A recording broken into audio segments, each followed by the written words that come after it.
Hey everyone, it's been a minute since I made a video. I've been very buried in this game project for Bonfire for a while, and that's been taking all my time, so I'm very sorry I haven't been making videos. Normally you can find them on my YouTube channel. It's gotten very lonely. 2 years ago, oof. There's still some good stuff in here, especially the later videos. These ones are getting a little old and dated now, but the advice is still good, I suppose. Today, we're doing a fun experiment for a very good friend of mine named Paul Stoughton, who owns a company called Penguin Grenade, and they have some of the best sound effects libraries out that exist. Paul has an extremely unique style and sound about him, and so everything he records and everything he processes and handles for these libraries, I think, have this power and an immense amount of clarity without much noise, which is really hard to do, and it's quite rare. He's released a brand new library, which isn't yet on his store, though it probably will be by the time you see this video, called Raw Magic. Raw Magic is much more geared towards just giving you the raw elements to play with as a sound designer. And so some stuff he's processed a little bit, but a lot of it is just like a catch-all of really interesting, unique recordings that he's taken, and you can use them to build really, really cool magic stuff. So clicking through the library, you might find pants moving, really interesting impacts with sticks and other foam things. I love this one. Really great sand textures. That always goes well on top of magic. Mortar explosions, glass stuff, wet chamois. The list goes on. So far, it's about 340 files. And I made an okay magic thing with it, and we're going to look at it. So I made this with, this could be basically a generic poof.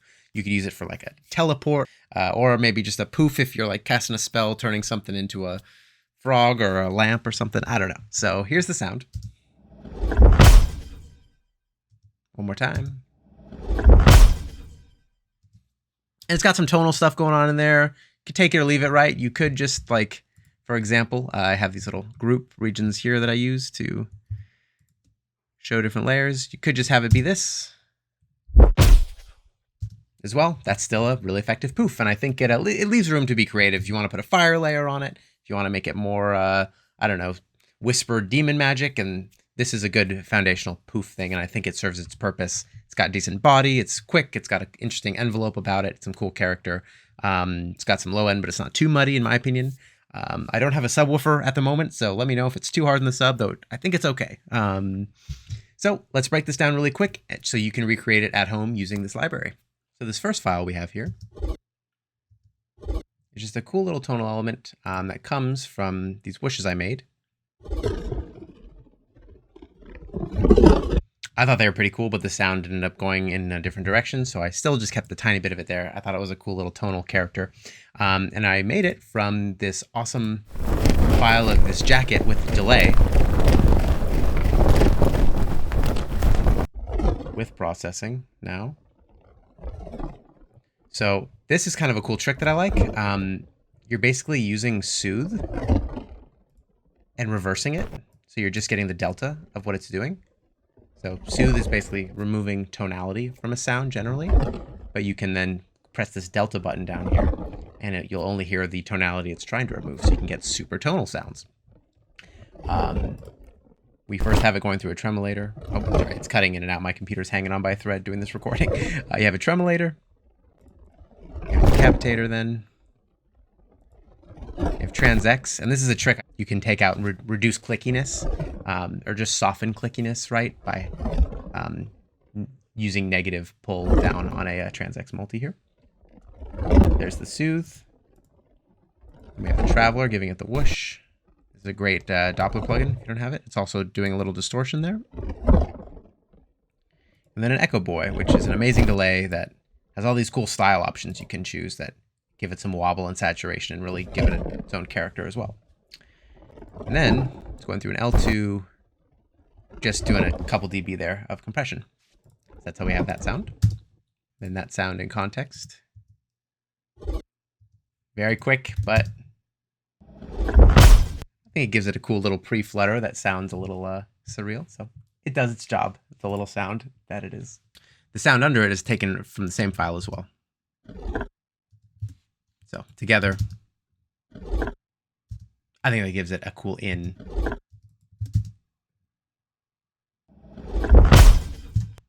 It helps. Next sound. So these two files are working together as well, just like the first two, and they're doing a cool little low-end swell. Looping. And so this is a really cool way to give something character as well. And the way I made this is it's mostly this bottom file, and you take this cloth movement file and you put a filter freak. Well, let me show you. So we're back in SoundMiner. This is the file I made it from. Awesome big jacket whooshes. With processing. And I might have pitched it down a little bit as well.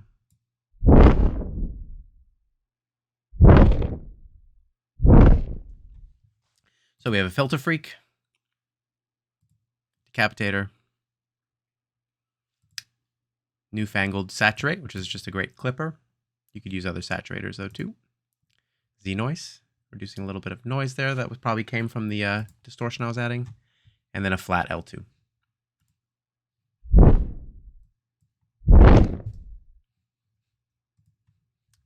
The sound itself also has an EQ, taken out about 10 dB at 100 Hertz. So if I stretch this out, you can hear it. And you reduce it back down to the shape. There, it's a quick thing. The top file is done in a similar way.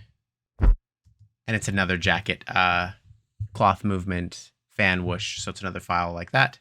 And it just adds a little bit of a top to it. It's probably not needed, but I think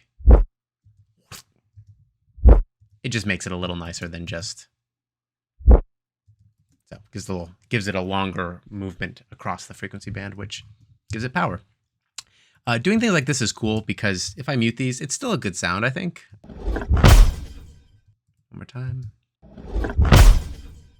Right, but when you do this, it gives it a sense of weight and power, like there's a big suction moment, air vacuum happening right before it. So that's fun. So this next sound is kind of a cool one. I'll play it for you here. I'm EQing a lot of the, crazy EQ there. Let's bypass that. Awesome. Good amount of mid-range. We're taking out there. And there's that tonal thing we wanted to reduce, it looks like. I put a fade here because the impact is right below it. And so I didn't want to step on the impact with it. This sounds interesting. It gives it, I think, some character and kind of a cool tonal shriek that's not too shrieky or harsh. Making it, we use this umbrella whoosh fast 02 file. Great, cool umbrella whooshes. Good, makes me think of a parachute. Processing. Z-noise. Transient, doing a lot there, giving it a touch. Really trying to liven it up, make it bigger. If I bypass that. Unbypass. Yeah, see? Filter freak, oldie but a goodie. Great for giving you that big bushy movement. Also reduces noise by not letting all those high frequencies in. Because it's a filter. Crystallizer, giving you that cool delay thing you're hearing. And then L2, crushing it. So don't be afraid, guys. You know, you want to get your sound. You're like, why isn't it big? Okay, well, it's too dynamic. All right, this is just a little part of a spell. You don't need dynamics in that. You just need a big, punchy, cool thing. And so that gives us our cool umbrella thing, which ends up on its own sounding pretty like dull and you know, a little older, but in the grand scheme of things, I think it does what it needs to. This next sound is just a little thunder drum hit. You don't really hear it. Don't even think it's necessarily needed. Same thing with this next one. It's a reversed. I think it might even be the same sound reversed. Just reverse thunder drum hit. So if I come in here, type thunder drum. Out this processing. Be nice. Yeah, there's these really cool spacey things. So I just use one of those and did a little thing to it. It's got an EQ. Let's see what it is. Mid-range taken out, yeah. So there you go. There's that. Little firework. There's fireworks in this library. They're great. Little beatbox kick. This is just a low end bit. Yeah, just a low end thump. It sounds like there's a filter freak in there as well. Just giving a little low end. It's when you have an impact, it's nice to have low end swell in after. So boom, that gives the feeling of weight instead of lining it all up exactly in a line. So I think that was the goal for that, was to give it that effect. And you kind of hear after the. So this is the main hit. This big chamois crack. So let's get into that. All right, so it's made from this chamois whoosh short.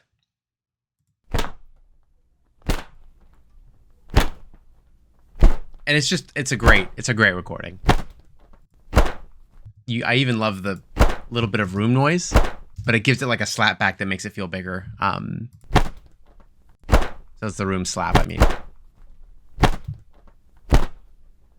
And he probably recorded it next to a surface to have that effect on purpose. And it's got a really great crack, really present, and it's got some body in there too, so we're going to accentuate that.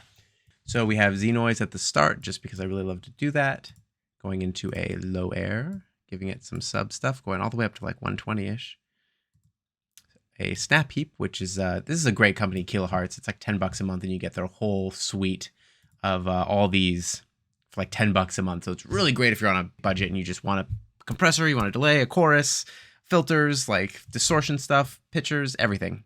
And then it comes with this snap heap thing, which is like you can actually arrange them and have them go parallel, or you can have them travel through here. I just have one module on pitch shifter, down an octave, mixed 40% or so.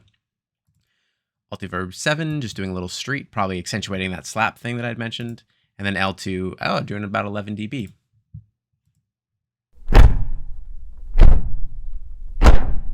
So there we go. Maybe we pitch it down a little too. Great. So yeah, our actual file sounds like this. Without the pitch. So yeah, I did pitch it down, definitely. Yeah, aren't those great? I mean, on their own, they're whatever, but they're great building blocks, right? Oh, and then we EQ'd the heck out of it here. Oh, look at that. It took all that high end out. Oh, let me actually go to the file so you see the truth. Took out some clarity here. It was probably getting too harsh at high volumes. Yeah, that'll hurt at high volumes. And then taking out some mud as well. This really kind of de-hyped the sound, right? It took out a lot of that high end. But it kept it really safe for loud volume. So if you wanted to crank your volume, that's not going to hurt or be harsh. Whereas without this, because of the processing I did, you know, it could get a little bright, a little brittle, a little crispy in the mids to high mids or so. So we tone it down a bit, which is something I do. I probably should do it less, but I can't stand turning my things up and having them hurt, especially with fresh ears. If you've been designing for a while, your ears will be used to that sound or that frequency character, and so turning it up won't be as bad because your ears have actually adapted to hearing that a lot, that sound shape. So it's very important to take your breaks, folks, so that you remain objective. These last bits were all made using this cool technique with a Doppler to create a hit. So I'm playing all those. We have some glass stuff, and then we have this great air blow duster flutter that I will show you now. All right, so we have the sound here, duster spray flutter. Let's turn off our processing here and just listen to it.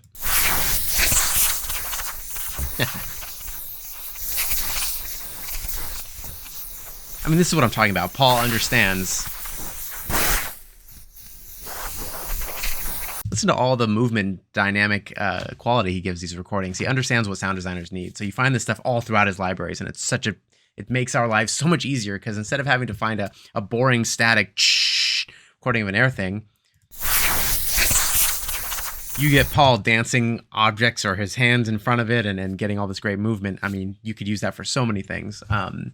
So we have a Z noise here because there is a little noise. It's an air duster, right? It's literally air. So we're just curbing that a little bit just because the white noise does add up a lot, right? So here I'll actually just bypass these and just play you what it's removing just so you can see.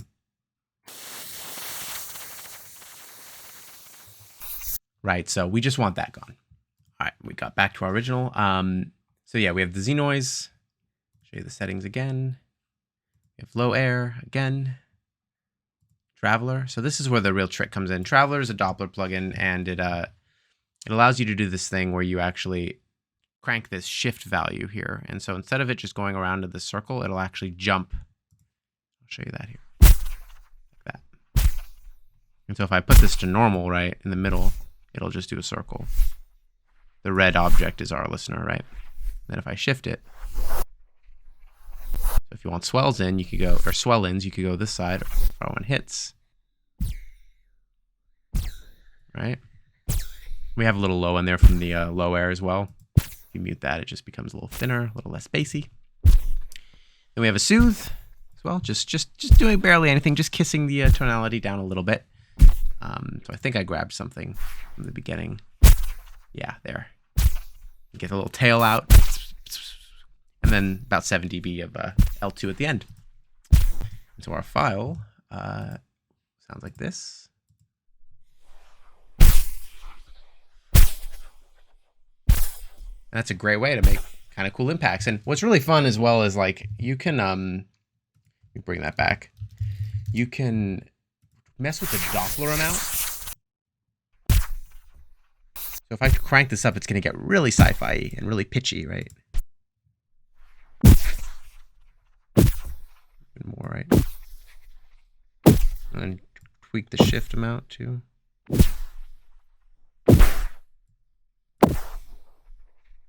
Right, because it's doing the Doppler thing, right? So if I turn pitch shift off, you'll hear. See, that's that Doppler amount. But if I turn it back down, it loses it. So I think a little bit of that's cool for this case, right? Because that lets us get a little bit of that, like, it does create a little bit more movement at the head there. So this is the one we used. And it serves its purpose. And we're EQing a little bit of the high end out. Probably a little bit of that air noise. We did the same. These were like glass movement, pitcher, ball bearing, spinning. Probably just a glassy tonal layer. Yep. And so that we're less into the actual impact, and we're more into just the tail that it gave us, which was really neat. So that's that. That's how this sound was made. And so, yeah, I really think it's probably just useful. Like, I think it's good for a variety of things. Could be teleport, could be turning something into something else, like poof, now you're a rabbit or a frog or something. Or just a building block for something bigger. So if I was making this for a library, for other designers to use, I'd probably just use these bits here. Call it Magic Poof or something. Just because all this stuff,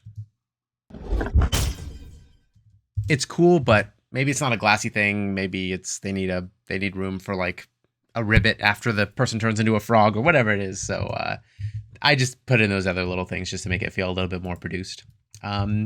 This took me a while to make, I'll be honest. I don't think a lot of designers show you this, but I'm going to zoom out and actually show you my work. And you're going to see there's a lot of muted. So we were messing around with stuff for a little bit for this. We're pretty fast at working, thankfully. So this wasn't days and days, but this was probably the better part of an evening, just making this cool poof thing. I'm a bit out of practice just designing with zero prompt and stuff. I also am used to having a very clear thing. A lot of it was just figuring out what do I make. So we had a cool poof. Additionally, if you recreate it up to this part, you might notice it doesn't sound completely the same. On our master, we do have an EQ doing a bit. So these are just doing like 2 to 4 dB or so. There's dynamic bands here. It's kind of a hard EQ to copy. I apologize. I can even make this really big for you to see. And some of these might not be on. Oh, those are on. Yep, they're on. Do this to what your ear likes, though. So I can play it actually without this, and we can hear what it's like. So bypass. Pretty similar, right? And then with it. Brings up the brightness a little bit, watches a little bit of that 100 hertz muddy area. Brings in a little bit of the tonal mid low mid, and then watches some of that overly brightness and make sure it's in like the 6K range where it really feels like presence instead of just air. In sound design, there's usually not too much of value up here unless you just want like excitement noise, or if there truly is air in the recording, which sometimes there is, and there is in Paul's stuff as well. I filter freaked a lot of stuff and filtered it down though, so I think I sucked a lot of that out. Not as much my style. So yeah, that's my sound. Thank you so much, Paul, for everything, and also allowing me to be involved with this. I've worked a lot with Paul in the past. He's one of my favorite people to work with. He's helped my current game project an insane amount as an outsourcer, and his libraries have also helped me design great stuff. So definitely go over to Paul's website, Penguin Grenade. Well, it is paulstoughton.com. You can obviously just Google Penguin Grenade. You'll probably find some fun images and websites maybe with that term, but you'll probably find this as well. And it tells you a little bit about him as well. And then you can browse his libraries. They're all very fairly priced, especially considering the amount of work he puts into them. And I just love Paul to death. He's a great human, and he does a lot for the community, like putting this kind of a challenge together. So I'm really excited to see what all the other people make, because I'm going to learn a ton, and that's going to be awesome. So hopefully I was able to teach someone something, or some cool trick, or some way to look at things a bit different, or at least entertain. I have my YouTube channel here. This is one of my older videos. There's some good lessons in here: how to use Pro Tools for game sound design, how to make really big electricity using Radium and SoundMiner, and then some older real reviews and things like that. One last thing, we have a Discord server. There's links in all the videos, video description, so there should be one below this one on YouTube. And it's totally obviously free to join, and then you just need a little display name. You'll get in, you'll select a role: audio directors, supervising people, you have seniors, you have sound designers, you have people who are like assistants or associates, and then you have people who are total beginners, usually like not working professionally yet and trying to learn. And these are obviously the people we're most excited about joining. Obviously anyone's welcome, but I love having people come in that are newer and just being able to pull back the curtain. We have people in this feedback channel here posting their ideas. We have some really interesting conversations. I'm in there as much as I can be, responding, and other people from the community are there as well. We also have freebies that we post very often, that, anytime someone's having a giveaway, you can just come and grab plugins and sound effects here.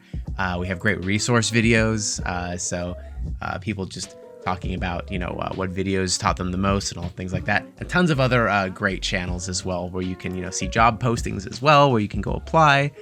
We have a great Body is our resident hero who posts these things all the time. So yes, please come join, become a sound designer Discord. Doesn't matter if you're totally a beginner or a seasoned veteran. We welcome everyone. It's a place where we really pride ourselves on just giving really great constructive direct feedback to really just help people who are taking this craft very seriously and wanting to grow. Anyway, thank you so much for watching. I hope you have a great day, and keep making sounds. Let's all help each other get better. Thanks.